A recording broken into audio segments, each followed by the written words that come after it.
যোৰহাটৰ মালৱালিস্থিত অগ্ৰণী শিক্ষানুষ্ঠান ব্ৰহ্মপুত্ৰ একাডেমী ছিনিয়ৰ ছেকেণ্ডাৰী স্কুলৰ একাদশ প্ৰতিষ্ঠা দিৱস উলহ মালহেৰে বিদ্যালয় প্ৰাংগণত পালন কৰা হয়। পতাকা উত্তোলন, বন্তি প্ৰজ্বলন আৰু স্মৃতি তৰ্পণেৰে আৰম্ভ হোৱা অনুষ্ঠানত চিত্ৰাংকন প্ৰতিযোগিতা আৰু সাংস্কৃতিক অনুষ্ঠান অনুষ্ঠিত হয়।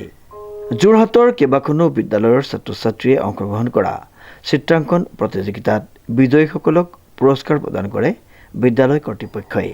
আপোনালোকৰ সকলো নিউজ চেনেললৈ ব্ৰহ্মপুত্ৰ একাডেমী পৰিয়ালৰ তৰফৰ পৰা আন্তৰিক ধন্যবাদ আৰু শুভকামনা যাচিলোঁ। আমাৰ এই পবিত্ৰখন ব্ৰহ্মপুত্ৰ একাডেমী ছিনিয়ৰ ছেকেণ্ডাৰী স্কুলৰ একাদশ প্ৰতিষ্ঠা দিনত আজি আপোনালোক আমাৰ মাজত উপস্থিত হৈছে।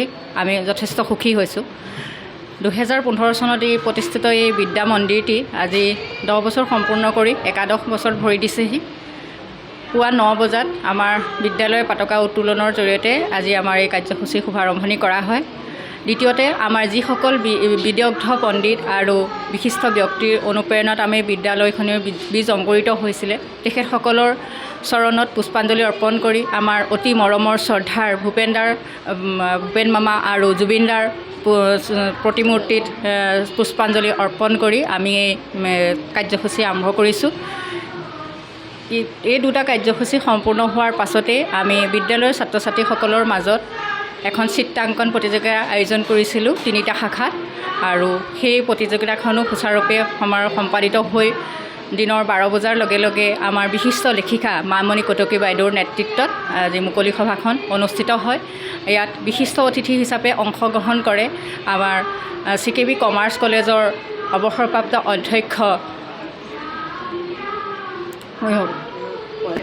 বিশিষ্ট অতিথি হিচাপে আমি নিমন্ত্ৰণ জনোৱা হয়। তাৰ লগতে আমাৰ বিশিষ্ট শিক্ষাবিদ ৰিমেন বৰদলৈ ছাৰ আৰু তাৰ লগতে আমাৰ অগ্ৰণী অনুষ্ঠানৰ লগত অগ্ৰণী ব্যক্তি প্ৰশান্ত দত্ত আৰু মোহন কলিতাকে আৰম্ভ কৰি এইসকল বিশিষ্ট ব্যক্তিৰ নেতৃত্বত আজি সভাখন সুচাৰুৰূপে পৰিচালিত হয়।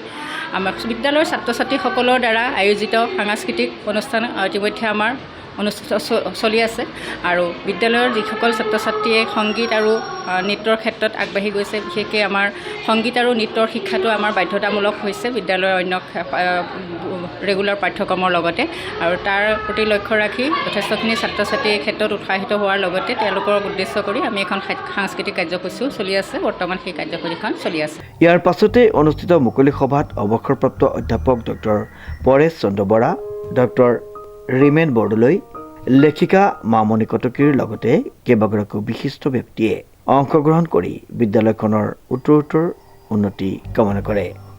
আজি একাদশতম প্ৰতিষ্ঠা দিৱস। ব্ৰহ্মপুত্ৰ একাডেমী মই আৰম্ভণিৰ পৰাই জড়িত হৈ আছোঁ। মোৰ স্বামী গুৰু ডক্টৰ জীৱন শৰ্মা কটকী ইয়াৰ লগত জড়িত হৈ আছিল, আৰু তেতিয়াৰ পৰাই কলেজখনৰ লাহে লাহে প্ৰগ্ৰেছ হৈ আছে, আৰু ইয়াৰে ষ্টুডেণ্ট গৈ পেলাই বিভিন্ন ঠাইত, আজি ভাৰতবৰ্ষৰ বিভিন্ন ঠাইতো তেওঁলোকে নিজৰ কৰ্মৰ যোগেদি কিছুমান কাম কৰিবলৈ সক্ষম হৈছে। ভাল লাগিছে। আৰু এতিয়া তেওঁলোকে আগতে ইমান সৰুৰে পৰা নাছিলে, এতিয়া নাৰ্চাৰীৰ পৰা তেওঁলোকে আৰম্ভ কৰিছে, বৰ সুন্দৰকৈ আৰম্ভ কৰিছে। আৰু ল'ৰা ছোৱালীও যথেষ্টখিনি ইয়াত হৈছে, আৰু তেওঁলোকক অকল পঢ়াৰ ক্ষেত্ৰতে নহয়, সাংস্কৃতিক দিশৰ ক্ষেত্ৰতো তেওঁলোকে আগবঢ়াইছে। খেল ধেমালি সাংস্কৃতিক অনুষ্ঠানৰ যোগতো তেওঁলোকে আগবঢ়াইছে এই কলেজখন। আজি দেখি খুব ভাল লাগিলে। চবেই কিবা অনুদানো আগবঢ়াইছে, আৰু যিসকল প্ৰিন্সিপাল আহিলে ইয়াত লেকচাৰ দিবলৈ, মই আজি সভানেত্ৰী হৈ পেলাই ইয়াত কাম চলালোঁ, আৰু যিসকল আহিলে ইয়াত তেওঁলোকে কৈছে যে আমি ভৱিষ্যতেও সহায় কৰিম, প্ৰতিশ্ৰুতি দি গৈছে।